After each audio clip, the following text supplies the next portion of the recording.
একটি ভিডিও সম্প্রতি ভাইরাল হয়েছে, একজন প্রবাসী বাংলাদেশে সৌদি কফিলের জন্য সান্ডা ধরছেন। প্রশ্ন হলো, সান্ডা খাওয়া জায়েজ আছে কিনা? সান্ডা সাধারণত মরুভূমিতে হয়ে থাকে এবং এটি সরীসৃপ প্রজাতীয় একটি প্রাণী, দেখতে গুইসাপের মতোই অনেকটা। এই সান্ডা, এটাকে কোরআন এবং হাদিসের ভাষায় দব বলা হয়, এখনো আরব দেশগুলোতে এটাকে দব বলা হয়।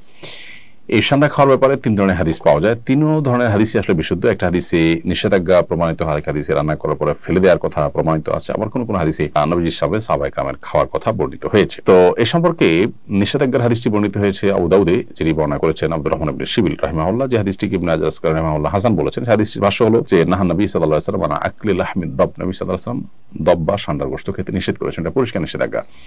আরেকটি হাদিস বর্ণিত হয়েছে মুসনাদে আহমদে, যেটিকে ইমাম ইবনে হাজাম এবং ইমাম আইনি এবং শাওকানি রাহিমাহুল্লাহ তারা সহিহ বলেছেন।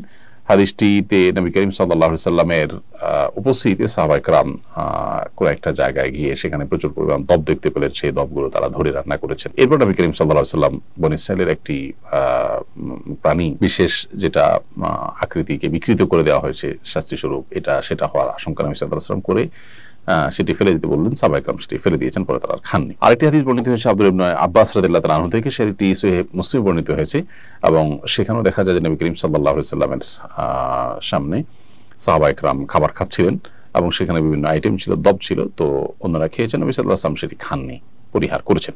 তো 3 নম্বর হাদিস থেকে অনুমোদন বোঝা যায় এসব হাদিসগুলোই বিশুদ্ধ এবং এসব হাদিসগুলোকে সামনে রেখে পৃথিবীর সংখ্যাগরিষ্ঠ উলামায়ে কেরাম বা বেশিরভাগ ইমামগণই দব খাওয়াকে জায়েজ বলেছেন।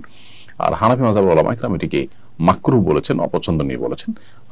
মাকরুহ বলার ক্ষেত্রে আবার অনেক উলামায়ে কেরাম মাকরুহ তাহরিমি বলেছেন, কেউ তানজিহ বলেছেন হানাফি উলামাদের মধ্য থেকে। তো বেশিরভাগ উলামায়ে কেরাম এটি খাওয়াকে জায়েজ বলেছেন। কারোর রুচিতে নাবাদ তিনি না খেলেন, সেটা সম্পূর্ণ ভিন্ন বিষয়।